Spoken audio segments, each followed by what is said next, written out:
alors que justement Elecam va procéder d'ici 1 heure et demie à la publication de la liste des candidats retenus pour l'élection présidentielle du 12 octobre prochain.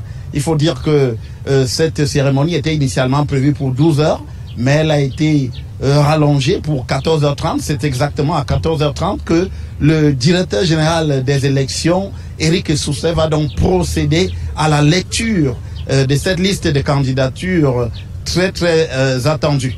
Il faut dire qu'ici, avant le directeur général de l'ECAM, la directrice générale va également faire la présentation des candidats, des différents candidats. Alors, parce que là, le chiffre exact de tous ceux qui ont candidaté n'est pas définitif ici. On a parlé d'une 80aine, pendant que d'aucuns disaient 83, d'autres 81, d'autres encore 82. C'est l'ECAM seul qui pourra nous dire exactement combien de candidats ont donc déposé leur candidature pour postuler à la fonction présidentielle. Le grand fait majeur, c'est le dispositif sécuritaire déployé ici autour de l'ECAM.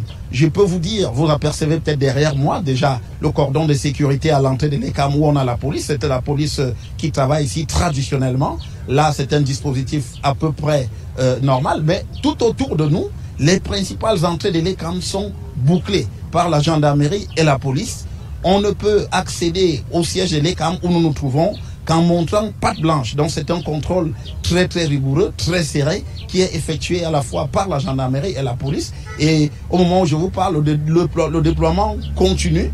Et on a vu tout à l'heure, il y a quelques minutes avant que nous ne prenions l'antenne, un camion de la gendarmerie, notamment, qui a déversé ici une bonne vingtaine de gendarmes qui ont été tout de suite déployés autour du site de l'ECAM. Donc police, gendarmerie, aucun accès ici sans qu'on ait été contrôlé. Et alors que les personnalités continuent à arriver ici, on a aperçu quelques responsables des partis politiques, notamment de Bello Maïgaré, de l'UNDP, Maïdadi Seydou, et d'autres encore, des candidats aussi, qui arrivent ici au compte-gouttes en attendant effectivement la publication de la liste des candidats lorsqu'il sera 14h30. Donc, dispositif très renforcé pour cette liste, alors que pour le reste de la ville aussi, les gendarmes, les forces de sécurité sont postés dans les principaux carrefours de la capitale. C'est donc une ambiance quelque peu tendue ici en attendant la délivrance de cette liste des candidats à l'élection présidentielle du 12 octobre prochain par Elecam.